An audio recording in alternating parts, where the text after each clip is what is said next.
বিনা ভাইকে গান করতে রুদ্র বিনা দিলেন স্টার্টিং এর তৈরি করে দিলেন একটা বিনা নারদ বিনা ভাইকে গান করতে লাগলো। রোজ শেখায়, একটা করে ডাক তৈরি করে একটা করে শেখায়।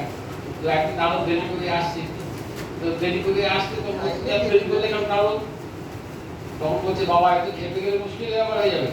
বাবা আমি রাস্তায় আস্তে আস্তে দেখলাম একটি মহিলা আহত হয়ে পড়ে আছে। তারপরে তাকে জিজ্ঞেস, তোমার নাম কি? তার নাম আশাবনী। সকালবেলা রাগ, তাকে তোমাকে আহত যে বললো তুমি, আমি তো কোনো মহিলাকে গায়ে হাত দিই না। মহিলার গায়ে নারীকে যারা আঘাত করেছে তারা কেউ কিন্তু ভালো থাকতে পারেনি। দুঃশাসন নারীর যে বস্ত্র ছিল, দুঃশাসন ধ্বংস হয়ে গেছে। গোষ্ঠীগত রাবণ পেশাকর্ষণ করেছিল, রাবণ গোষ্ঠীগত ধ্বংস হয়ে গেছে। নারী জাতিকে অপমান করে কেউ বাঁচতে পারে। আমি তো কাউকে মালিককে আবার হত করি বলে, ও গাও তো আশা করি গাইলো, আশা করিতে রাগভ্রষ্ট করেছে, রাগভ্রষ্ট করেছে, ওদের অঙ্গহানি হয়েছে। এইভাবে আশা করি হয়েছে। তারপরে কেউ কেউ রাস্তায় রাস্তায় হয়েছে।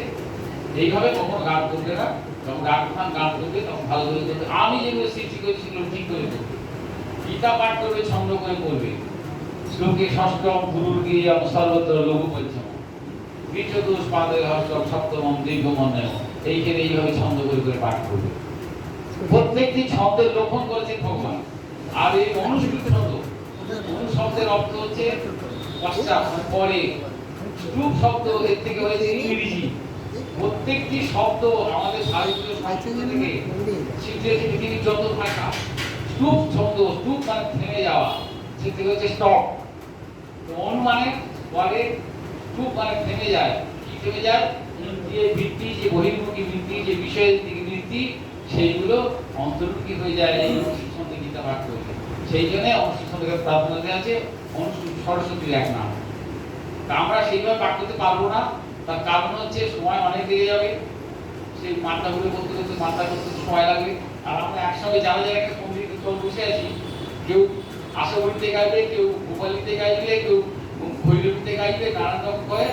তাই রবীন্দ্রনাথের একটা কথা মনে পড়ে, তাদের কাছে নানান সুরে নামতা শোনায় একশো উড়ে।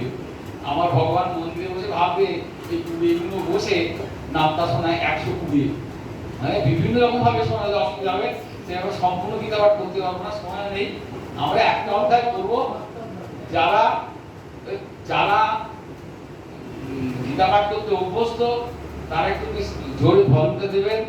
আর যারা অভ্যস্ত নয়, বিদ্যুৎ উচ্চারণ করলে ভগবান শঙ্কর কিন্তু খুব অসন্তুষ্ট হয়ে যাবে। তার দরকার নেই।